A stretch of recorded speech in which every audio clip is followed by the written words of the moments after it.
বইটির সত্ত্ব আনন্দ publishers private limited কর্তৃক সংরক্ষিত। মদ্যপান, ধূমপান ও মাদক সেবন স্বাস্থ্যের পক্ষে ক্ষতিকর।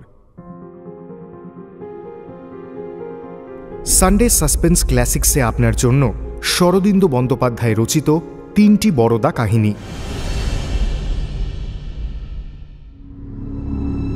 বাংলা সাহিত্যের রোমাঞ্চকর কিছু গল্প দিয়ে সাজানো আমাদের এই বিশেষ নিবেদন সানডে সাসপেন্স। শরদিন্দু বন্দ্যোপাধ্যায়, জন্ম 1899 সালে, মৃত্যু 1970 সালে। বাংলা সাহিত্যে শরদিন্দু বন্দ্যোপাধ্যায় একটি বিশাল ব্যক্তিত্ব। ব্যোমকেশ বক্সী স্রষ্টা তো বটেই, এছাড়া লিখে গেছেন অজস্র ছোট গল্প, দুর্দান্ত কয়েকটি ঐতিহাসিক উপন্যাস, কিশোরদের জন্য গল্প এবং চিত্রনাট্য। শুরু হচ্ছে শরদিন্দু বন্দ্যোপাধ্যায় রচিত আকাশবাণী।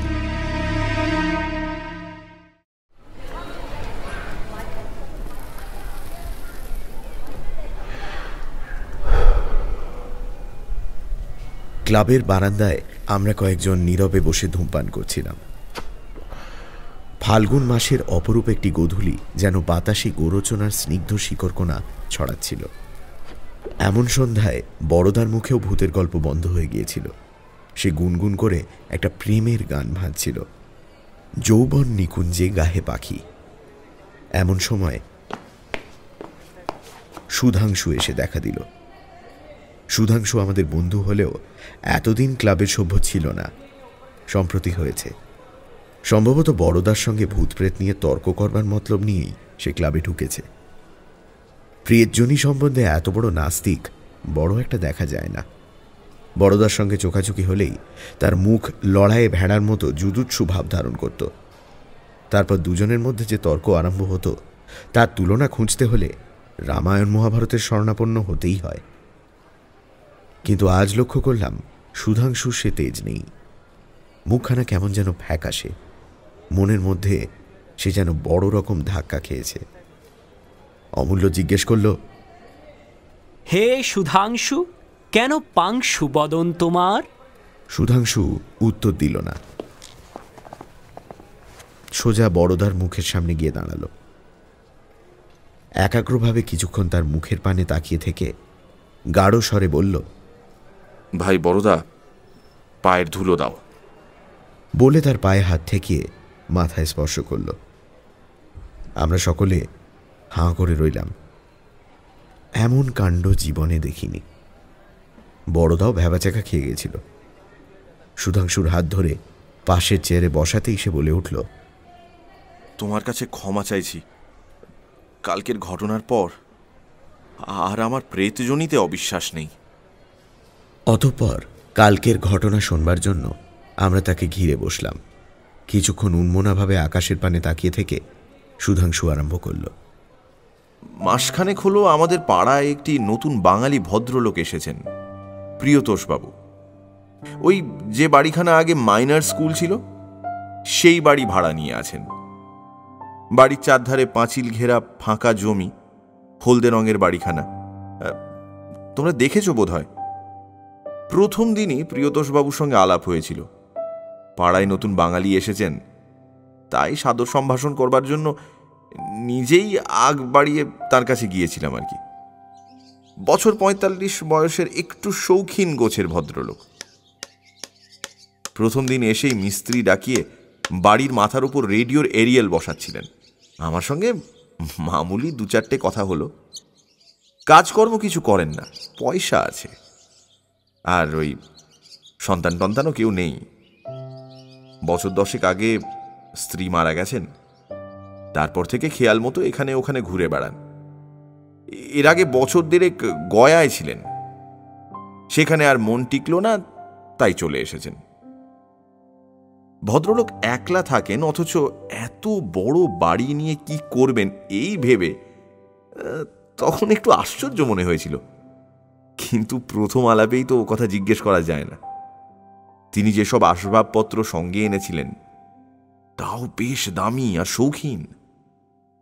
দেখলাম লোকটি বিপত্নিক এবং বয়স্ক হওয়া সত্ত্বেও প্রাণটা কিন্তু বেশ তাজা রেখেছেন। তারপর আরো বার দুই তার বাড়িতে গিয়েছিলাম। তার চরিত্রে দু একটি ছোটখাটো অসঙ্গতি চোখে পড়েছিল। তিনি শৌখিন লোক, কিন্তু নিজেই রান্নাবান্না করেন। একটিমাত্র শুকো চাকর রেখেছেন, সে দিনের বেলায় কাজকর্ম সেরে বাড়ি চলে যায়। তার বাড়িতে মেয়ে মানুষের পাট নেই, অথচ বসবার ঘরটি ছবির মতো সাজিয়ে রেখেছেন। পুরুষ মানুষ যে এত গোছালো হতে পারে তা চোখে না দেখলে বিশ্বাস হয় না। আরো লক্ষ্য করলাম, লোকটা যে পরিমাণে অমায়িক সেই পরিমাণে মিশুকে নয়। কথা ভারী মিষ্টি, কিন্তু কম কথা বলেন। কথা বলতে বলতে বা শুনতে শুনতে কিরম যেন অন্যমনস্ক হয়ে পড়েন। তাছাড়া আমি 3 বার তার বাড়িতে গেলাম, তিনি একবারও তার পাল্টা দিলেন না। একটু বিরক্তি বোধ হলো। সন্দেহ হলো তিনি হয়তো মনে করেন তাকে বড়লোক মনে করে আমি তার মোসাহেবি করবার চেষ্টা করছি। তাই যাওয়াটা বন্ধ করে দিলাম। তারপর ওই পথে ঘাটে মাঝে মাঝে দেখা হতো, এই পর্যন্ত। এইভাবে 3 সপ্তাহ কেটে গেল।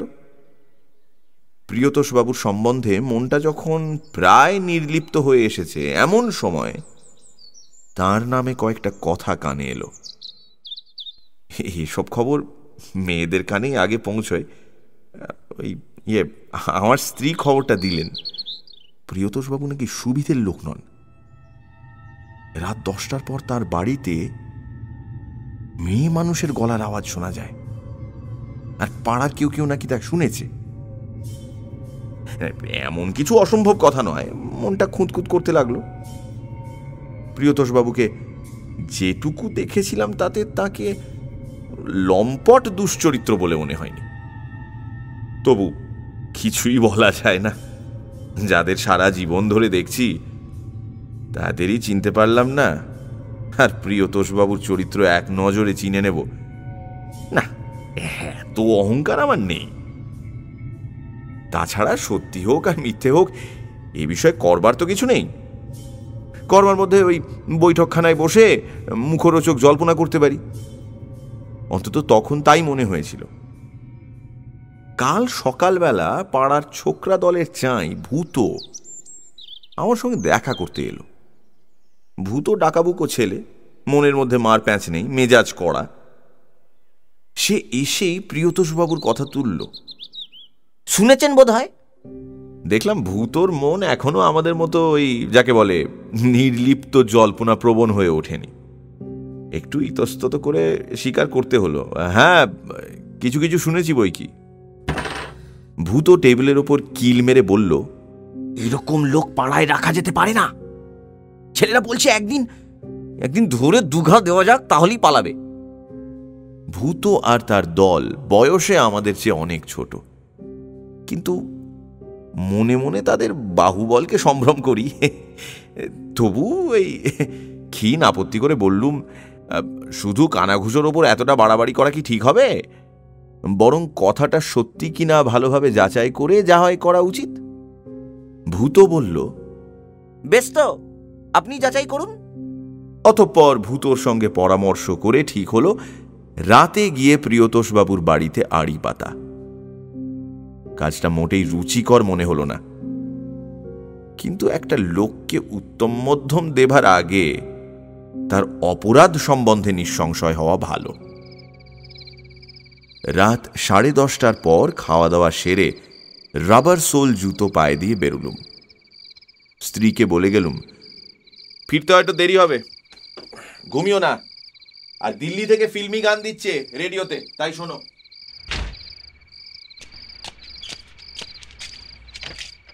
প্রিয়তোষবাবুর দরজার সামনে ভূতোর সঙ্গে দেখা হলো। এই ভূতোটা এমন গোয়ার, জুতো পরে এসেছে যার আওয়াজ 1.5 মাইল দূর থেকে শোনা যায়। তাকে বললুম, ও জুতো পরে তোমার ভেতরে যাওয়া চলবে না, শিকার ভড়কে যাবে। সে বলল, বেশ, আমি বাইরে পাহারায় রইলুম। রাস্তা তখন নির্জন হয়ে গেছে। প্রিয়তোষবাবুর বাড়ি অন্ধকার। ফটক পার হয়ে পা টিপে টিপে চললাম। বাড়ির সামনাসামনি এসে সদর দরজার মাথার ওপর খিলেনের কাঁচের ভেতর দিয়ে একটু আলো চোখে পড়ল। ঘরের দরজা জানলা সবই বন্ধ, কিন্তু ভেতর থেকে একটা অস্পষ্ট গুঞ্জন আসছে, যেন কারা খাটো গলায় কথা বলছে। আমার বুকের মধ্যে একবার দূর দূর করে উঠল, কারণ পরের বাড়িতে গিয়ে চোরের মতো আড়ি পাতার অভ্যেস কোনো কালে নেই। যদি ধরা পড়ি তাহলে কি বলবো, তার একটা খসড়া মনে মনে নকশা করছিলাম, কিন্তু স্নায়ুর কম্পন তাতে থামল না। যা হোক, অপ্রীতিকর কর্তব্য যখন করতেই হবে তখন দ্বিধা করে লাভ নেই। বাড়ির সামনে এক ফালি খোলা বারান্দা, তারপরই বৈঠকখানা ঘর।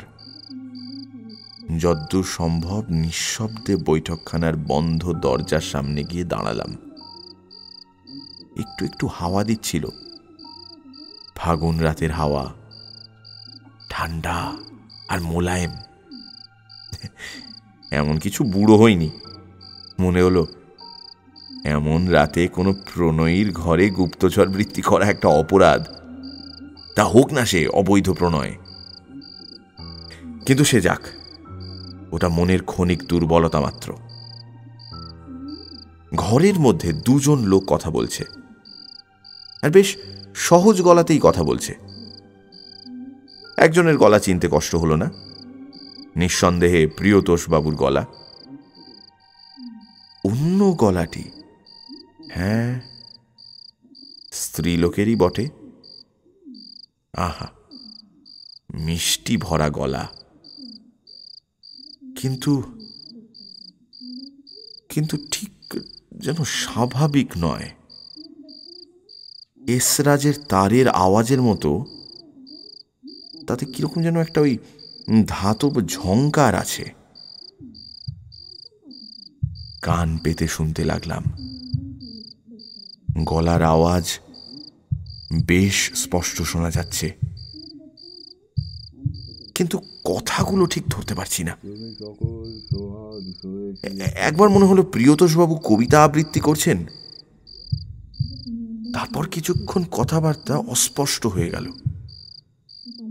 দোরের কাছে কান নিয়ে গিয়ে শোনবার চেষ্টা করলাম। কথাবার্তার সুর বদলে গেছে, মান অভিমানের পালা চলছে। মনে হলো যেন মেয়েলি গলা বলছে, যাও, তোমার সঙ্গে আর কথা বলবো না, আর আসবো না। কেন তুমি? আমার মনের মধ্যে শুধু বিস্ময় নয়, আতঙ্ক জমা হয়ে উঠছিল। কারণ মেয়েলি গলাটি কেবল বাঙালি মেয়ের গলাই নয়, শিক্ষিত মার্জিত বাঙালি মহিলার গলা। মনে মনে ঘেমে উঠছিলাম আর ভাবছিলাম, কে হতে পারে? হঠাৎ ঘরের মধ্যে সব আওয়াজ বন্ধ হয়ে গেল। প্রায় 10 সেকেন্ড আর কোনো শব্দ নেই। তারপর একটি সুমিষ্ট ব্যঙ্গ হাসি উচ্ছ্বসিত হয়ে উঠল। হাসি থামলে স্পষ্ট স্ত্রী কণ্ঠ শুনতে পেলাম, একটি ভদ্রলোক দোরের কাছে দাঁড়িয়ে আড়ি পাচ্ছেন।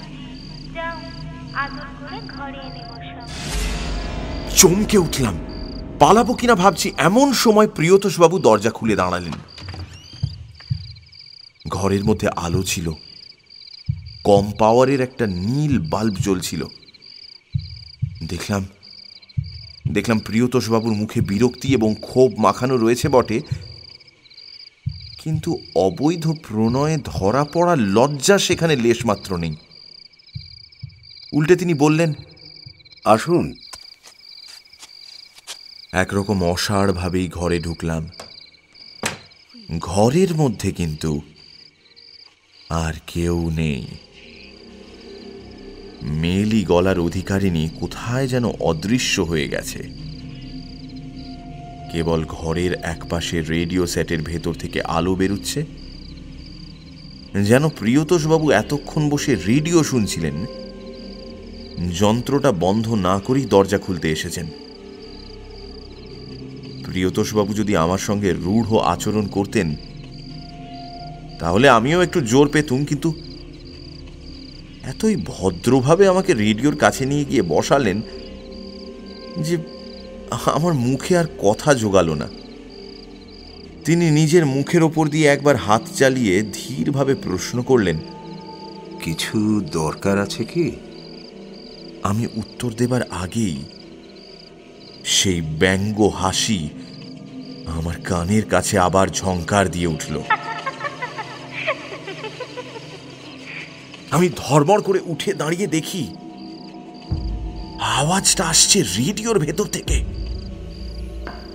তারপরই কথা শুনতে পেলুম, বিদ্রুপ ভরা তীক্ষ্ণ কণ্ঠের কথা। দরকার আছে বই কি? তুমি কার সঙ্গে কথা বলছো তাই চুরি করে শুনতে এসেছেন? সভয়ে রেডিওর কাছ থেকে সরে এলাম। মাথার চুল বোধহয় খাড়া হয়ে উঠেছিল, গায়েও কাঁটা দিয়েছিল। বিহ্বলভাবে জিজ্ঞাসা করলাম, এ কি? কে কথা বলছে প্রিয়তোষবাবু? প্রিয়তোষবাবু একবার চোখ তুলে আমার পানে চাইলেন, তারপর মাথা নিচু করে আস্তে আস্তে বললেন, আমার স্ত্রী। আপনার স্ত্রী? কিন্তু রেডিওর মধ্য থেকে গঞ্জনা ভরা কঠিন স্বর বেরিয়ে এলো, কিন্তু তিনি মারা গেছেন, এই না? তাতে আপনার কি? আপনি কেন আমার স্বামীকে বিরক্ত করতে এসেছেন? যান, বাড়ি যান। কি রকম ভদ্রলোক আপনি? আমার স্বামীর চরিত্র তদারক করবার কি অধিকার আছে আপনার? উনি আপনাদের পাড়ায় এসে আছেন, আপনাদের পাড়া পবিত্র হয়ে গেছে, জানেন তা? তারপর হঠাৎ এই তপ্ত ঝাঁঝালো কণ্ঠস্বর উদ্বেগে যেন গলে গেল, ওগো যাও, এবার শুয়ে পড়ো, নইলে শরীর খারাপ হবে, অনেক রাত হয়েছে। প্রিয়তোষবাবু উঠে দাঁড়ালেন। আমার মাথার ভেতরটা তালগোল পাকিয়ে গিয়েছিল। নেহাত গ্রাম্য লোকের মতো বললুম, কিন্তু কিন্তু কিছু যে বুঝতে পারছি না। রেডিওর ভেতর থেকে। ক্লান্ত স্বরে প্রিয়তোষবাবু বললেন, রেডিওতে আমার স্ত্রী রোজ এই সময় আমার সঙ্গে কথা কন। তার মৃত্যুর পর থেকেই এমনি হয়ে আসছে। আমার জীবনের এই একমাত্র সম্বল। উনিই সংসার চালান, উনিই সব কিছু করেন। আমি শুধু ওর কথা মতো কাজ করে যাই। বিস্ময়ের ঘোরে মনটা তখনও অর্ধ মূর্ছিত হয়েছিল। বললুম, কিন্তু এ কি করে সম্ভব হয়? রেডিও থেকে অধীর উত্তর এলো, আপনি সে বুঝবেন না, বুঝবার বৃথা চেষ্টাও করবেন না। তার চেয়ে বাড়ি যান। আপনার স্ত্রীর বুকের ব্যামো আছে না? ভালো চান তো শিগগির বাড়ি যান, নইলে হয়তো আর দেখতে পাবেন না। শেষের দিকে কথাগুলো ভয়ঙ্কর গম্ভীর হয়ে উঠল। সেই যে সাধু ভাষায় বলে, বেত্রাহত কুকুর, ঠিক সেইভাবে প্রিয়তোষবাবুর বাড়ি থেকে বেরিয়ে নিজের বাড়ি মুখ দৌড়তে আরম্ভ করলুম।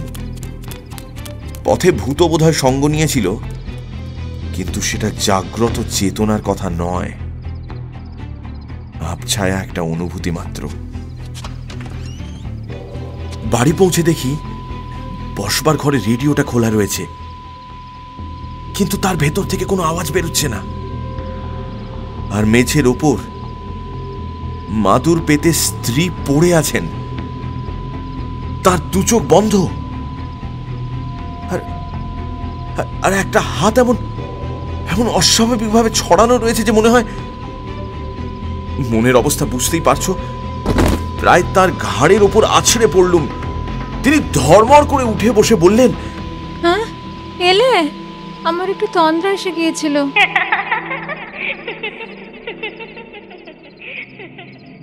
রেডিওর ভেতর থেকে তরল কৌতুকের হাসি এসরাজের ধাতব মূর্ছনার মতো বেরিয়ে এলো। তারপর সেই গলার আওয়াজ, কেমন জব্দ? আর যাবেন? পরের হাঁড়িতে কাঠি দিতে স্বামী স্ত্রীর কথা চুরি করে শুনতে গিয়েছিলেন, তাই একটু ভয় দেখালুম। আর কখনো এমন কাজ করবেন না।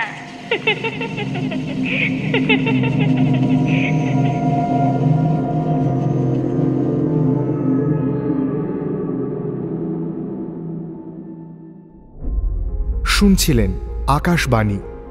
পরের গল্প মালকোষ।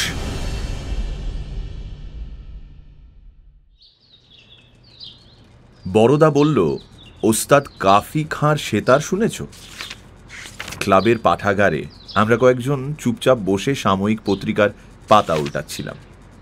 অমূল্য পত্রিকা থেকে চোখ তুলে কিছুক্ষণ ভ্রুকুটি করে রইল, তারপর বলল, মতলবটা কি? নতুন আষাঢ়ে গল্প তৈরি করেছো আর সেটা শোনাতে চাও, তাই তো? বড়দা সে কথায় কান না দিয়ে গল্প আরম্ভ করে দিল। পুজোর ছুটিতে শ্বশুরবাড়ি গিয়েছিলাম। আমার ছোট শালা শুভেন্দুর ভারী গান বাজনার শখ। একদিন আমাকে বলল, জামাইবাবু, ওস্তাদ কাফি খাঁর সেতার শুনতে যাবেন? ওস্তাদজি আমাকে খুব ভালোবাসেন। কয়েকদিনের জন্য শহরে এসেছেন, ডাক বাংলোতে আছেন। আমি খবর পেয়েই ছুটে গিয়েছিলাম। তিনি বললেন, আজ রাতে যখন আর কেউ থাকবে না তখন বাজনা শোনাবেন। যাবেন আপনি আমার সঙ্গে? নেই কাজ তো খই ভাজ। উচ্চাঙ্গ গান বাজনার প্রতি আমার বিশেষ আসক্তি নেই। ধ্রুপদ, চৌতাল, ধামার, দশকুশি ওসব বুঝি না। রবীন্দ্রসঙ্গীতেই আমার আত্মা পরিতুষ্ট। কিন্তু বিনা মাসুলে যখন এত বড় একজন ওস্তাদের বাজনা শোনার সুযোগ হয়েছে, তখন ছাড়ি কেন? বললাম, আচ্ছা যাব।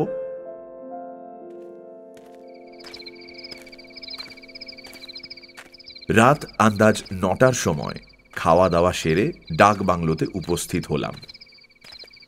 জায়গাটা বেশ নিরিবিলি, পাঁচিল ঘেরা উঁচু ভিতের বাড়ি। বাড়ির সামনে 4 ফুট উঁচু চাতাল। এই চাতালের ওপর আলোয়ান গায়ে দিয়ে একজন বৃদ্ধ বসে আছেন। তার পাশে একটি সেতার শোয়ানো রয়েছে। পরিষ্কার চাঁদের আলোয় ওস্তাদজিকে দেখলাম।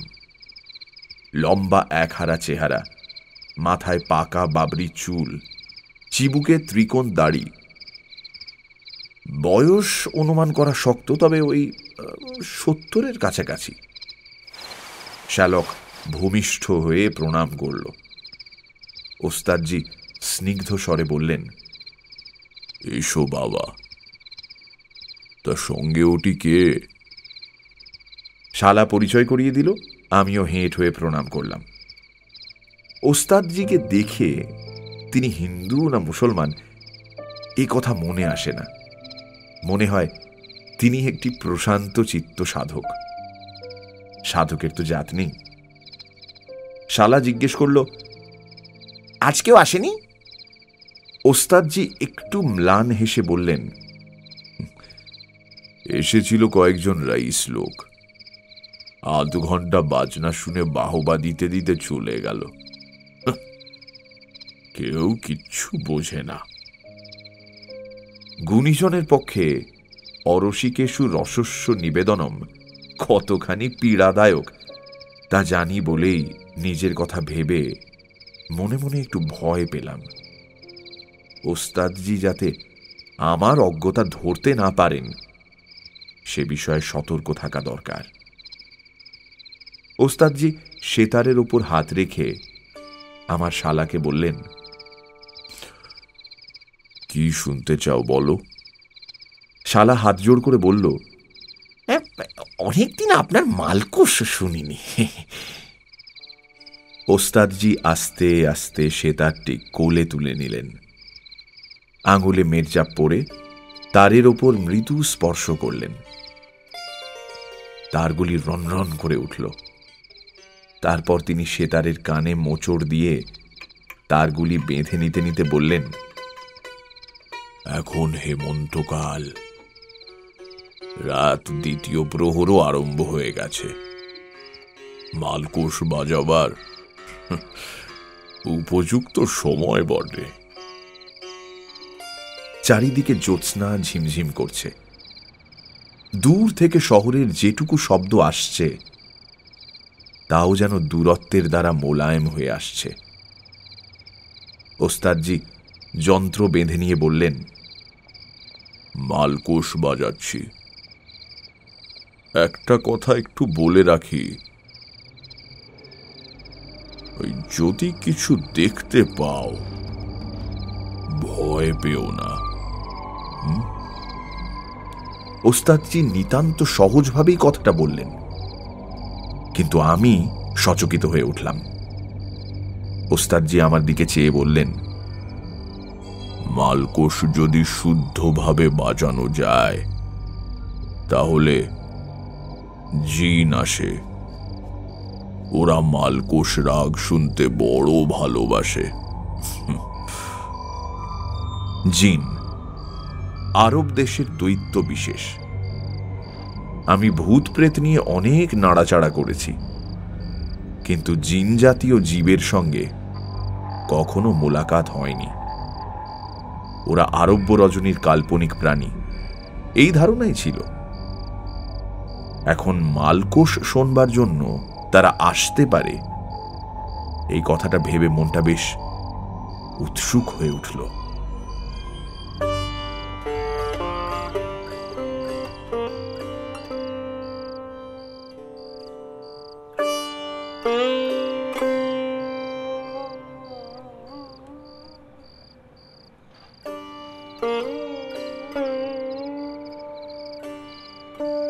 ওস্তাদজি বাজাতে শুরু করলেন।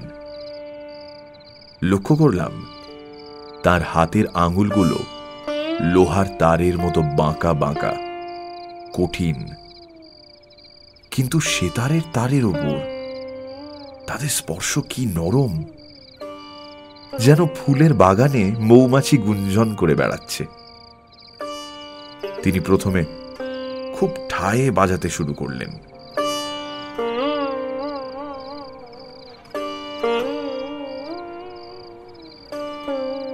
তারপর আস্তে আস্তে তালের গতি দ্রুত হতে লাগল।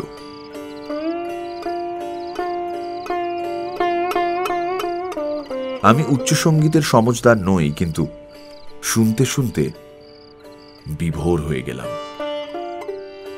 কে যেন ওই সুরের মধ্যে ডুকরে ডুকরে মাথা কুটে কুটে কাঁদছে, যেন অব্যক্ত কণ্ঠে বলছে, হামারি দুঃখের নাহি ওর। আমার শ্যালক সত্যিকারের রসজ্ঞ লোক।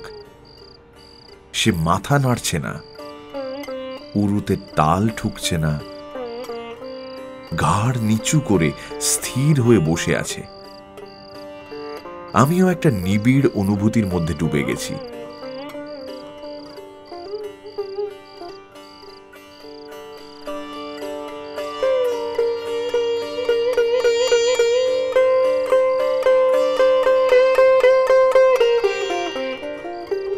এইভাবে কতক্ষণ কেটে গিয়েছে জানি না, বোধহয় 20-25 মিনিট হবে।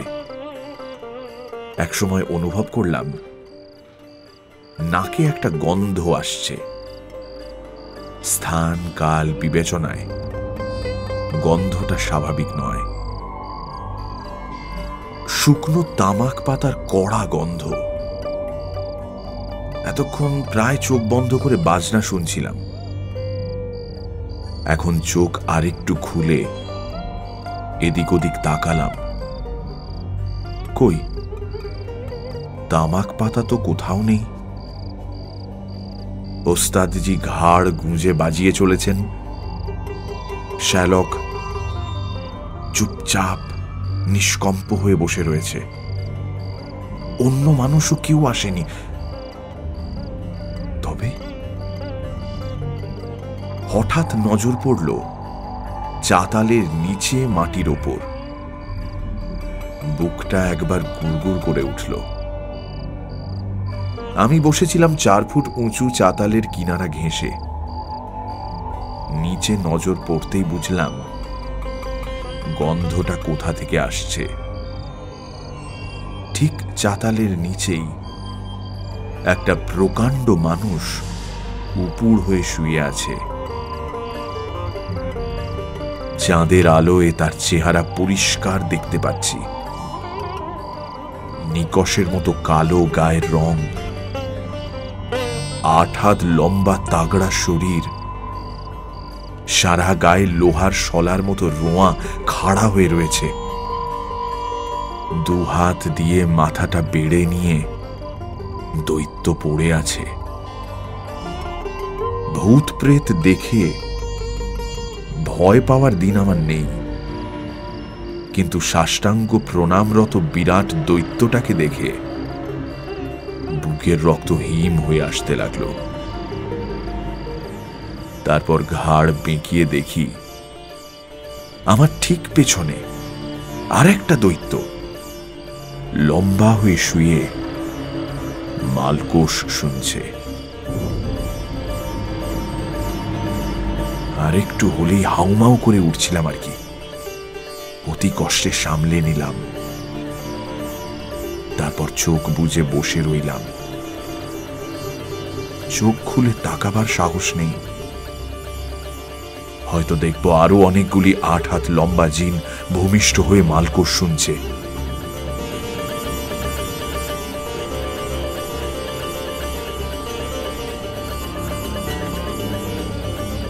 ভাই, আমি নানা জাতের ভূত দেখেছি, কিন্তু ভূতের গা দিয়ে তামাক পাতার গন্ধ বেরোয় এবং তারা উপুড় হয়ে শুয়ে মালকোষ শুনতে ভালোবাসে, এ কথা জানা ছিল না। আরব উপন্যাসেও কিছু লেখেনি। হয়তো আরব দেশের ভূত এমনি হয়। মালকোষ সুরটা কিন্তু খাঁটি ভারতীয় সুর। তার আদি নাম মল্ল কৌশিক। ওস্তাদজির বাজনা ধীরে ধীরে শেষ হয়ে আসছে, যেন একটা মরমর বিলাপ ফুঁপিয়ে ফুঁপিয়ে কেঁদে কেঁদে ঘুমিয়ে পড়ল।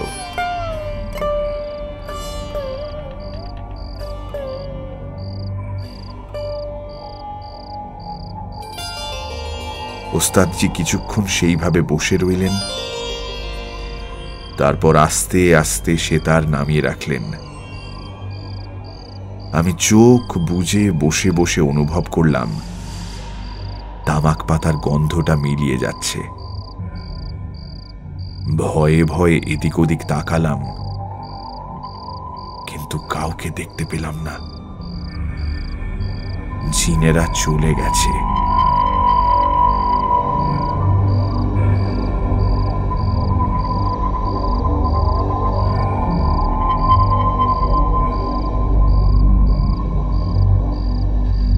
ওস্তাদজি আমার দিকে সপ্রশ্ন চোখে চাইলেন। ওরা এসেছিল নাকি? এসেছিল। তিনি তৃপ্ত স্বরে বললেন, আজ বাজানোটা ভালো হয়েছে, মন বসে গিয়েছিল। তা তোমরা ভয় পাওনি তো? এতক্ষণে আমার শ্যালকের ধ্যান ভঙ্গ হল। সে পকেট থেকে একটি রুমাল এবং একটি গিনি বার করল। গিনিটি রুমালের উপর রেখে রুমালটি ওস্তাদজির পায়ের কাছে রাখল। তারপর লম্বা হয়ে তাকে প্রণাম করল। তার ভূমিষ্ঠ প্রণামের ভঙ্গি দেখে মনে হলো সেও একটি ছোটখাটো জিন।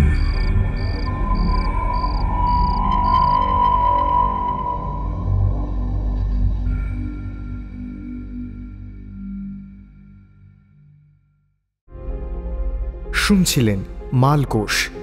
পরের গল্প সবুজ চশমা।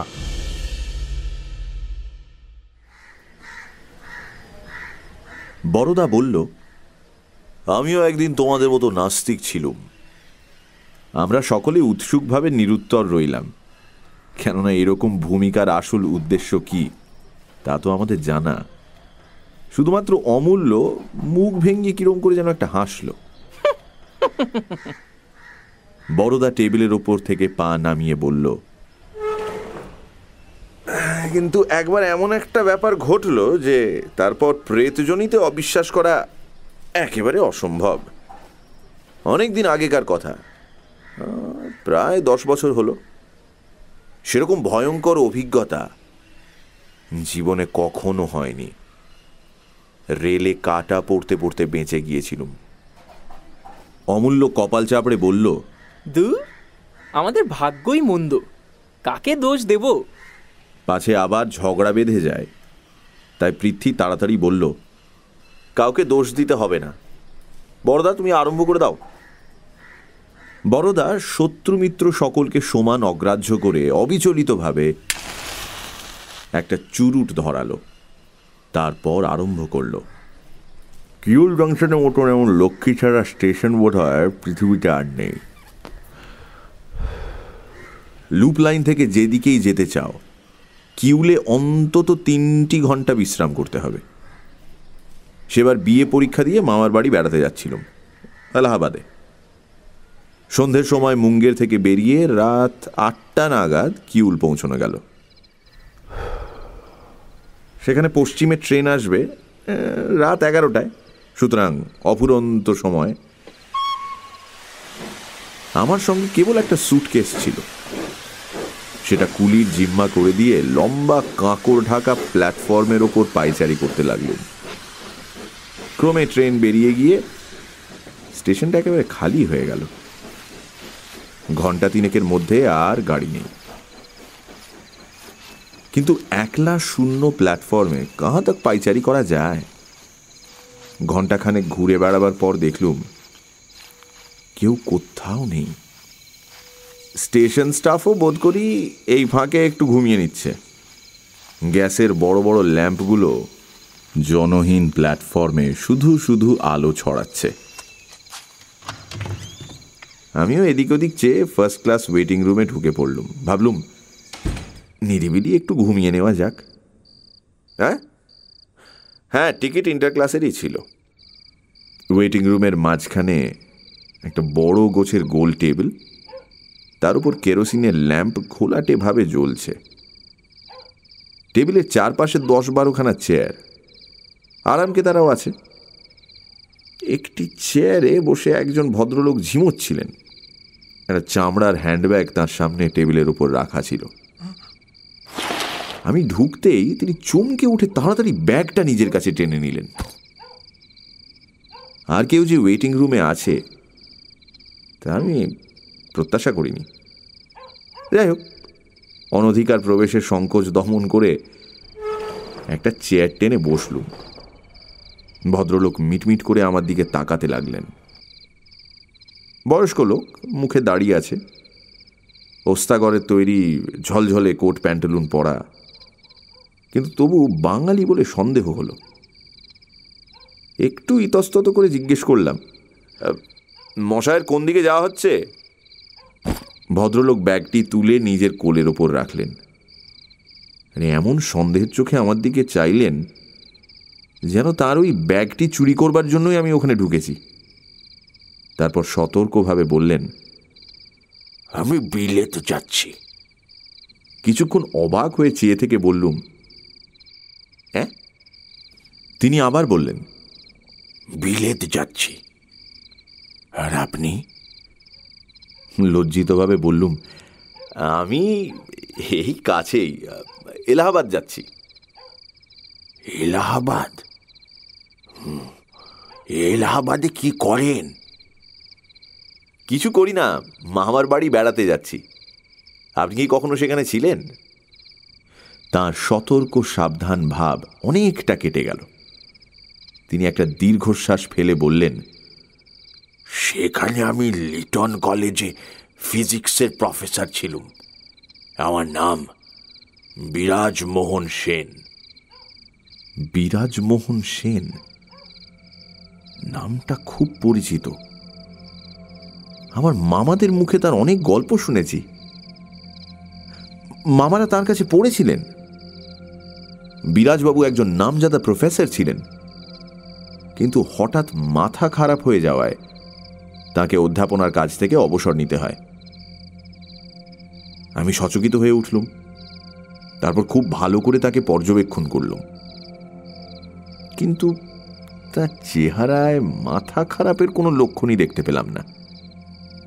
প্রকাণ্ড কপালখানা বুদ্ধি এবং পাণ্ডিত্যেরই পরিচয় দিচ্ছে। উঁচু বাঁকা নাক, চোখের দৃষ্টিতে এমন কিছু নেই যা পাগলামি বলে মনে করা যেতে পারে। আমি বললুম, আমি আপনার নাম শুনেছি, আমার মামারা আপনার ছাত্র। তাই নাকি? কি নাম তাদের বলো তো? আমি নাম বলতেই তিনি লাফিয়ে উঠে বললেন, শৈল, নীরজ, বিলক্ষণ, তাদের খুব চিনি। তুমি তাদের ভাগ্নে? বেশ বেশ, বড় খুশি হলুম। বলে তিনি ব্যাগটা আবার টেবিলের ওপর রাখলেন। আমার বড় হাসি পেল। জিজ্ঞাসা করলুম, আপনার ওই ব্যাগটিতে কোনো মূল্যবান জিনিস আছে না? মূল্যবান?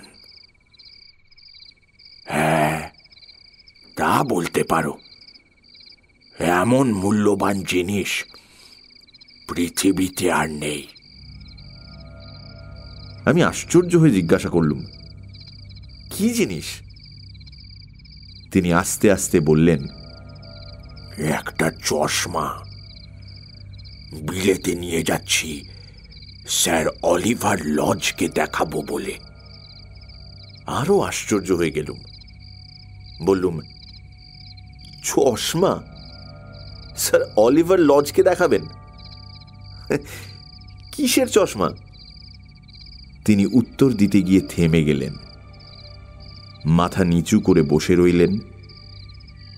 তারপর হঠাৎ মুখ তুলে জিজ্ঞাসা করলেন, তুমি ভূত বিশ্বাস করো? ভূত? হ্যাঁ, প্রেত জনি।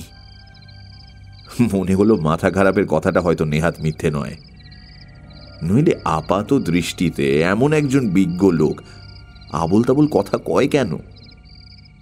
বললাম, যা চোখে দেখা যায় না তা বিশ্বাস করি না।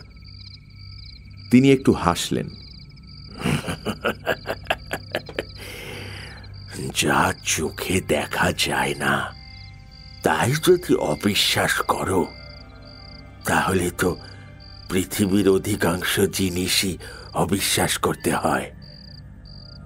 এক বিন্দু জলে লক্ষ কোটি বীজাণু আছে, সে কি চোখে দেখা যায়? মাইক্রোস্কোপ দিয়ে দেখতে হয়। এক্স রে দিয়ে জ্যান্ত মানুষের শরীরের গোটা কঙ্কালটা দেখা যায়। সাদা চোখে কি দেখতে পাও? তা পাই না বটে, কিন্তু ভূত যে মাইক্রোস্কোপ কিংবা এক্স রে দিয়েও দেখা যায় না। তিনি আবার হাসলেন, গূঢ় রহস্যময় হাসি। তারপর বললেন,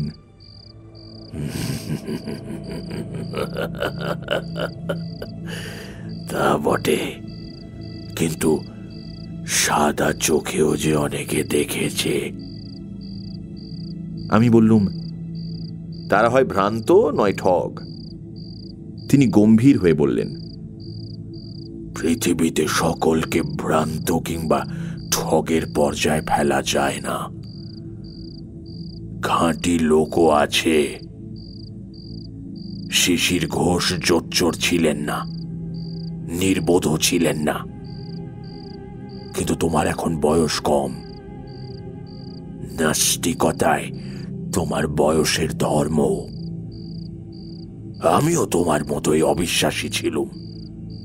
বেশি দিন নয়, 2 বছর আগে পর্যন্ত আমি প্রেতজনী সম্বন্ধে ঘোর নাস্তিক ছিলুম। তারপর হঠাৎ একদিন সব ওলট পালট হয়ে গেল। যে অপূর্ব জিনিস না জেনে আবিষ্কার করে ফেললুম, তাতে জীবনের ধারাটাই বদলে গেল। কি আবিষ্কার করলেন? তিনি কিছুক্ষণ স্থির থেকে বললেন, একটা চশমা, বাইনকুলারের লেন্সও বলতে পারো। আমি উত্তেজিত হয়ে বললুম, সেই চশমাই কি আপনার ব্যাগে রয়েছে? হ্যাঁ, আর ওই চশমাই স্যার অলিভার লজকে দেখাতে নিয়ে যাচ্ছেন? হ্যাঁ। কি ব্যাপার, আমাকে সব বলুন, আমি মানে আমার ভারী কৌতূহল হচ্ছে। লোকের কাছে বলে যেরকম হাস্যাস্পদ আর ক্ষতিগ্রস্ত হয়েছি তাতে কাউকে বলতে ইচ্ছে করে না। যা হোক, তুমি যখন আগ্রহ প্রকাশ করছো তখন শোনো। আমি বিজ্ঞানের অধ্যাপক। বিজ্ঞানের রাজ্যে বাতি, খেয়াল, কল্পনার স্থান নেই। সেখানে নিরস নিষ্ঠুর সত্যের কারবার। সুতরাং ভূত প্রেত সম্বন্ধে আমার মনে যে একটা মজ্জাগত বিরুদ্ধতা থাকবে তা সহজেই অনুমান করতে পারবে। ভেবে দেখো, নিঃসংশয়ে ভূত প্রেত বিশ্বাস করা যেতে পারে এমন জোরালো প্রমাণ আজ পর্যন্ত কিছু পাওয়া গেছে কি? সবই দোয়া দোয়া, অনিশ্চিত। বৈজ্ঞানিক কেউ কেউ স্বীকার করেছেন বটে, কিন্তু বিজ্ঞান স্বীকার করেনি। বিজ্ঞান চায় নিরেট, স্থূল ও সত্য। আবছায়া অস্পষ্ট কিছু সে চায় না।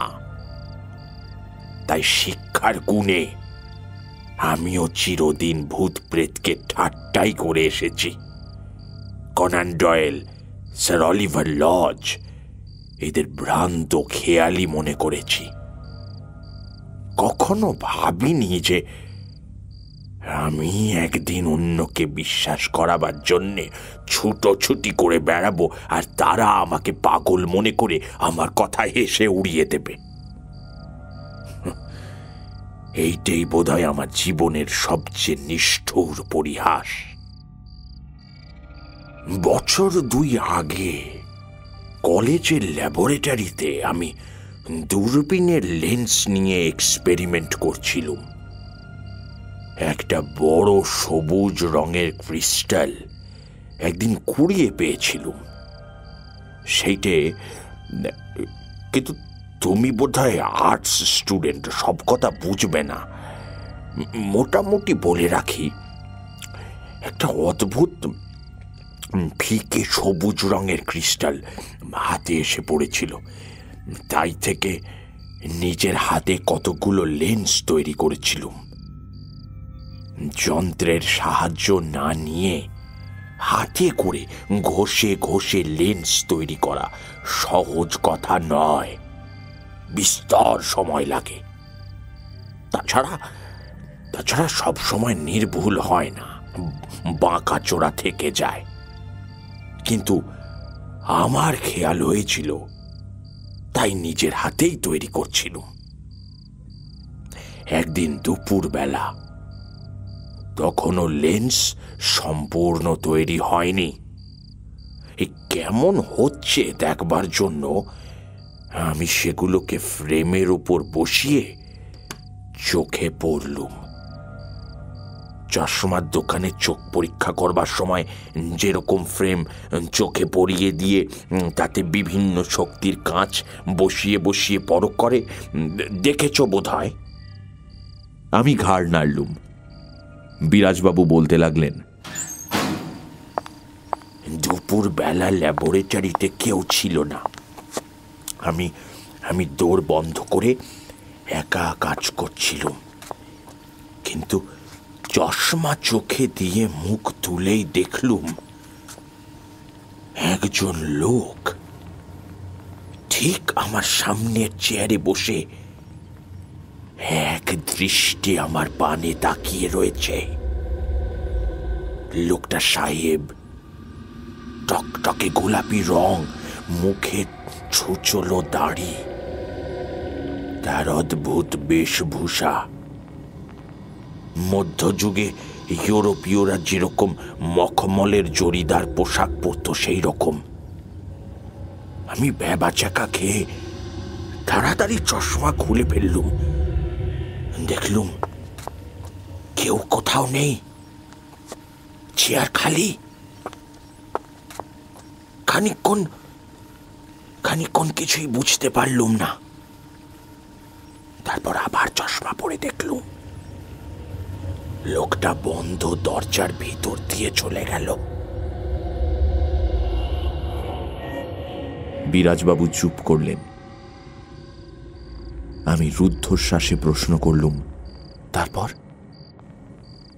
এমনই অভাবনীয় এই ঘটনা যে ব্যাপারটা ভালো করে হজম করতেই কয়েকদিন কেটে গেল। শেষে বুঝলুম ভুল নয়, সত্যি অজ্ঞাত সারে একটা অপূর্ব জিনিস আবিষ্কার করে ফেলেছি, যার সাহায্যে সূক্ষ্ম দেহ প্রত্যক্ষ করা যায়। এই জিনিস নিয়ে কি করব প্রথমটা ভেবেই পেলুম না। শেষে ঠিক করলুম আমাদের প্রিন্সিপাল সাহেবকে বলবো। তার কাছে গেলুম, একটু উত্তেজিত ভাবেই আমার আবিষ্কারের কথা বললুম। তিনি আমার দিকে কিছুক্ষণ চেয়ে থেকে বললেন, সেন, আপনার শরীরটা খারাপ হয়েছে, আপনি কিছুদিন ছুটি নিয়ে বিশ্রাম করুন, যান। নিরাশ হয়ে তার কাছ থেকে ফিরে এলুম। তারপর প্রফেসরদের মধ্যে আমার অন্তরঙ্গ যারা ছিলেন তাদের বললুম।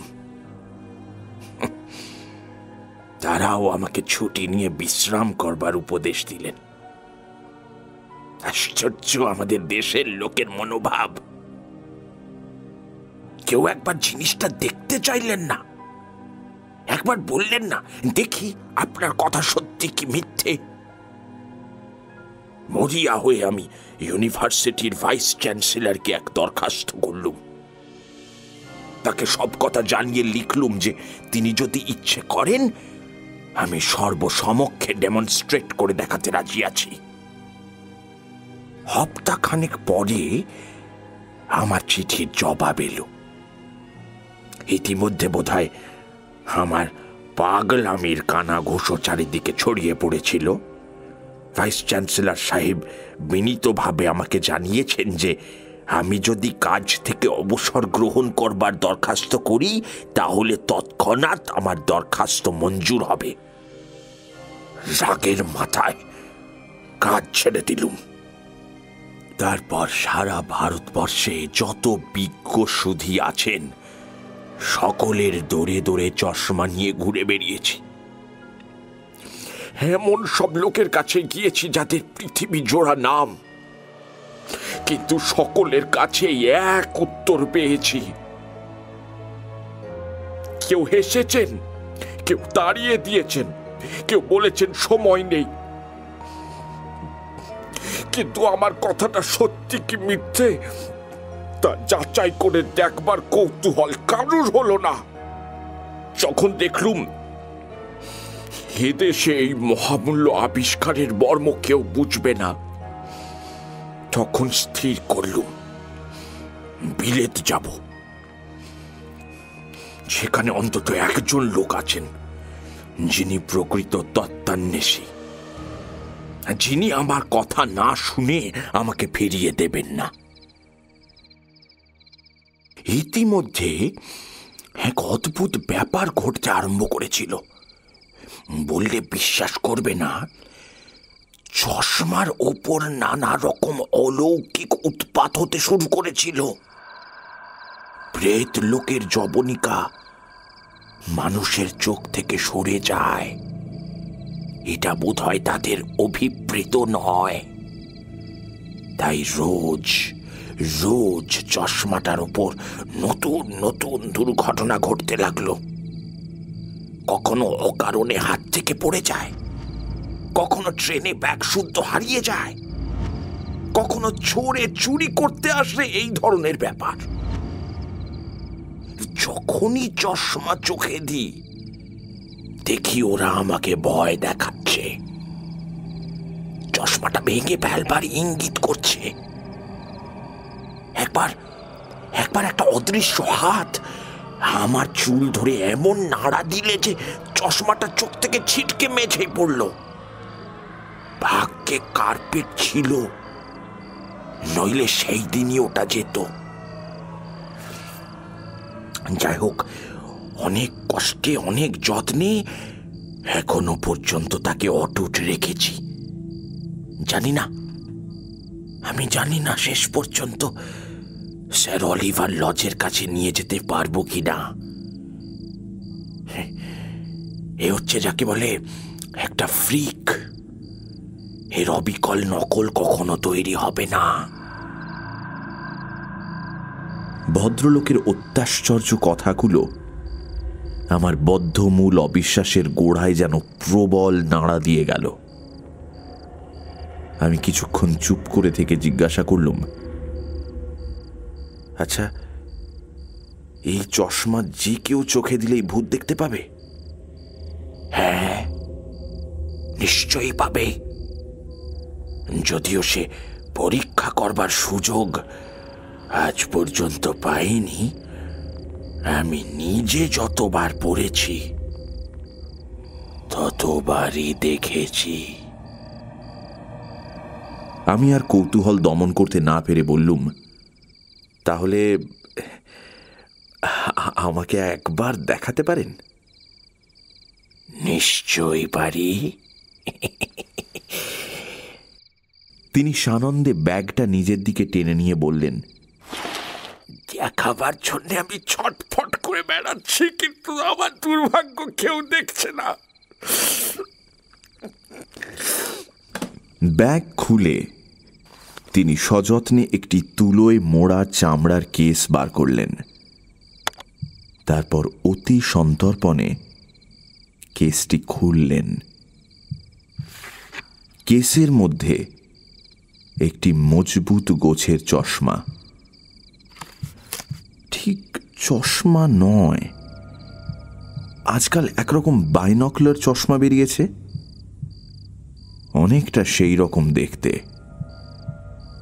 সামনে কতকগুলো সবুজ কাঁচ লাগানো, তার আশেপাশে পেতলের স্ক্রু, টর্টয়েস শেলের মোটা মোটা আর্ম। বিরাজবাবু উঠে এসে সাবধানে আমার নাকের উপর চশমাটি বসিয়ে দিলেন। প্রথমে কিছুই দেখতে পেলুম না, কেবল সবুজ ধোঁয়া। বিরাজবাবু স্ক্রু ঘোরাতে ঘোরাতে কম্পিত স্বরে বললেন, কিছু দেখতে পাচ্ছ? এবার ক্রমশ চোখের দৃষ্টি পরিষ্কার হতে লাগল। মনে হলো যেন ধোঁয়া আস্তে আস্তে মিলিয়ে যাচ্ছে। তারপর বায়োস্কোপের ছবির মতো স্পষ্ট জিনিস দেখতে পেলুম। ঘরে কেরোসিনের যে ল্যাম্পটা জ্বলছিল তাতে সামান্য আলো হচ্ছিল, কিন্তু চশমার ভেতর দিয়ে দেখলুম আলো ঢের বেশি, উজ্জ্বল অথচ মোলায়েম। সেরকম অলৌকিক আলো কখনো দেখিনি। কোথা থেকে আসছে বোঝা যায় না, অথচ সর্বত্র সমানভাবে পড়েছে। কোথাও ছায়া নেই। আশ্চর্য আলো। এইটাই বোধহয় প্রেত লোকের দীপ্তি। কিন্তু আলোর কথা থাক, সেই আলোতে যা দেখলুম তা ভয়াবহ কিছু না হলেও হৃৎপিণ্ডটা একবার ডিগবাজি খেয়ে কিছুক্ষণের জন্য নিস্তব্ধ হয়ে গেল। দেখলুম টেবিল ঘিরে প্রত্যেক চেয়ারে একটি করে লোক বসে আছেন। তাদের পেছনে মাথার পর মাথা, ঘরের মধ্যে তিল ফেলবার জায়গা নেই। আর সবাই তীব্র নির্নিমেষ চোখে আমার দিকে তাকিয়ে রয়েছেন। বিরাজবাবু জিজ্ঞেস করলেন, দেখতে পাচ্ছ? গলা দিয়ে আওয়াজ বেরোল না, তাই উত্তর দেওয়া হলো না। ডান দিকে মাথা ফিরিয়ে দেখি আমার গা ঘেঁষে একটি প্রেত দাঁড়িয়ে মুখের দিকে কটমট করে তাকিয়ে আছেন। বাঁ দিকে তাকিয়ে দেখি ঠিক তাই। আমার মাথার চুলগুলো সজারুর কাঁটার মতো খাড়া হয়ে উঠল। হৃৎপিণ্ডটা আবার সচল হয়ে গলার কাছে ধড়াস ধড়াস করতে লাগলো। এদের যে কত রকম চেহারা তা বর্ণনা করা যায় না। সাহেব আছেন, চীনাম্যান আছেন, ভারতীয় লোক আছেন, আবার নিকশ কান্তি নিগ্রো রয়েছেন। কোনো ভেদ জ্ঞান নেই। একজন রোগা পৈতেধারী ব্রাহ্মণ এবং একটি পালক দেওয়া টুপি পরা 16 শতাব্দীর সাহেব পাশাপাশি বসে রয়েছেন দেখলুম। সকলেরই চোখ আমার ওপর। ভাবে মনে হলো কেউই আমার প্রতি সন্তুষ্ট নন, যেন দাবি জন্মাবার আগেই আমি তাদের রাজ্যে ঢুকেছি বলে তারা আমার ওপর ভয়ঙ্কর চটেছেন। ক্রমে তাদের মধ্যে একটা আলোচনা শুরু হলো দেখলুম। কানে কিছুই শুনতে পেলুম না, কিন্তু মুখ আর হাত নাড়া দেখে আন্দাজ হলো যে খুব উত্তেজিতভাবে তর্ক চলছে, এবং আমি যে এই তর্কের লক্ষ্য বস্তু তাতেও সন্দেহ রইল না। শেষে সেই পৈতে পড়া রোগা ব্যক্তিটি আমার দিকে ফিরে আঙুল দেখিয়ে খুব তীব্রভাবে কি বলতে আরম্ভ করলেন, কিন্তু কোনো ফল হলো না। তিনি কি বললেন আমি তার এক বর্ণও শুনতে পেলুম না। অনেকক্ষণ বক্তৃতা দেবার পর তিনি টেবিলের উপর একটা নিঃশব্দ চপেটাঘাত করে চুপ করলেন। তখন আবার তাদের মধ্যে তুমুল তর্ক আরম্ভ হলো। এই সমস্ত ব্যাপার দেখতে দেখতে আমার মনের অবস্থাটা কিরকম হয়েছিল সে সম্বন্ধে বিশদভাবে কিচ্ছু বলিনি, বলবার দরকারও নেই। তোমরা সহজেই আন্দাজ করে নিতে পারবে।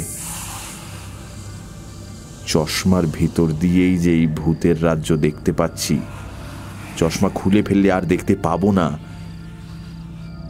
এ কথা একদম ভুলে গিয়েছিলাম। মনে হচ্ছিল সাদা চোখেই এদের দেখছি, যেন নির্জন মনুষ্যহীন একটা জায়গায় এক পাল ভূতের মধ্যে এসে পড়েছি। তারা আমাকে ঘিরে বসে আমার ভাগ্য বিচার করছে। তাদের তর্কের উত্তেজনা ক্রমেই বেড়ে উঠতে লাগলো। আমার মনে হলো আমাকে নিয়ে এরা একটা ভীষণ কাণ্ড কিছু বাঁধাবে। আমার বুদ্ধি বিবেচনা যা সামান্য অবশিষ্ট ছিল তাদের এই কাণ্ড দেখে তাও লুপ্ত হয়ে গেল। চশমাটা খুলে ফেললেই ল্যাটা চুকে যেত, কিন্তু তা না করে আমি কাঁপতে কাঁপতে উঠে দাঁড়ালুম। অমনি তারাও সঙ্গে সঙ্গে উঠে দাঁড়ালো। তারপরে যেন কি একটা ভয়ঙ্কর সংকল্প করে জ্বলন্ত দৃষ্টি মেলে আস্তে আস্তে আমার দিকে এগিয়ে আসতে লাগলো।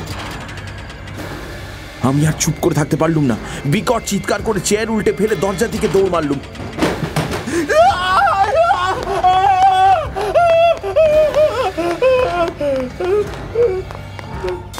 প্ল্যাটফর্মে পৌঁছে দৌড়তে দৌড়তেই ঘাড় ফিরিয়ে দেখলুম তারা তেমনই ভিড় করে আমার পেছনে তেড়ে আসছে। এই সময় একটা বিরাট রই রই শব্দ কানে গেল। খবরদার, হুঁশিয়ার, ট্রেন আতা হ্যায়।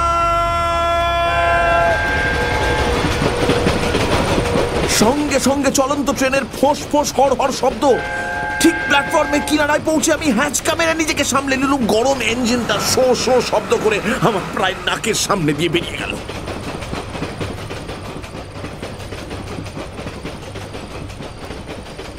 হ্যাঁচকা দিয়ে নিজেকে সামলালুম বটে, কিন্তু ভারী চশমাটা নাকের উপর থেকে ছিটকে গিয়ে পড়ল ঠিক লাইনের উপর, আর গাড়ির চাকাগুলো গড়গড় করে সেটাকে গুঁড়ো করে দিয়ে চলে যেতে লাগলো।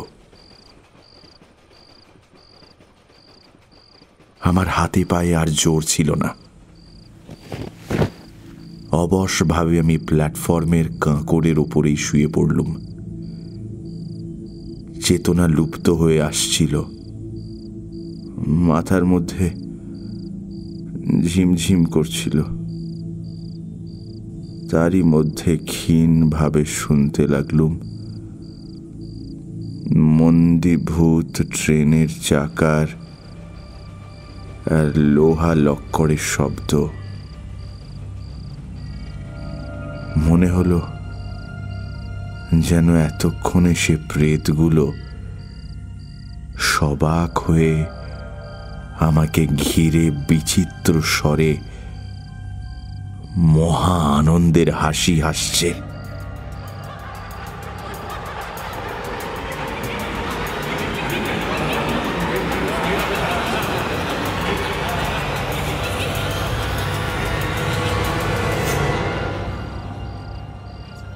মিনিট কয়েক পরে জ্ঞান ফিরে দেখলুম আমার চারিদিকে অসংখ্য লোকের ভিড় জমে গেছে, আর বিরাজবাবু পাগলের মতো আমার দুটো নড়া ধরে ঝাঁকানি দিচ্ছেন আর বলছেন, আমার চশমা কই, আমার চশমা কই, আমার চশমা।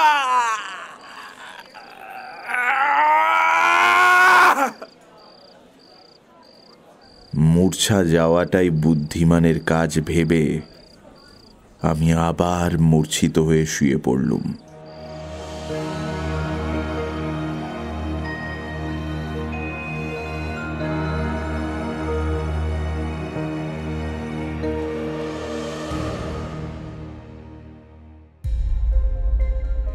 সানডে সাসপেন্স ক্লাসিক্সে আজ শুনলেন আকাশবাণী, মালকোষ এবং সবুজ চশমা। রচনা শরদিন্দু বন্দ্যোপাধ্যায়। আকাশবাণী গল্প পাঠে মীর, শঙ্করী প্রসাদ মিত্র, সুলগ্না আচার্য এবং ইন্দ্রাণী। মালকোষ গল্প পাঠে মীর এবং পুষ্পল। সবুজ চশমা গল্প পাঠে মীর ও নীল। শব্দগ্রহণ রিচার্ড। ধ্বনি পরিকল্পনা ও আবহ সঙ্গীত সত্যজিৎ সেন। সেতারে সৌমাল্য চক্রবর্তী। গল্পের সূত্রধার দীপ এবং অগ্নি। প্রচার অলঙ্করণ জয়েন দ্য ডটস। সমগ্র পরিকল্পনা ও পরিচালনায় ইন্দ্রাণী। সানডে সাসপেন্স শুনুন শুধুমাত্র মির্চি বাংলার অফিসিয়াল ইউটিউব চ্যানেল youtube.com/mirchi বাংলায় এবং গানা অ্যাপে।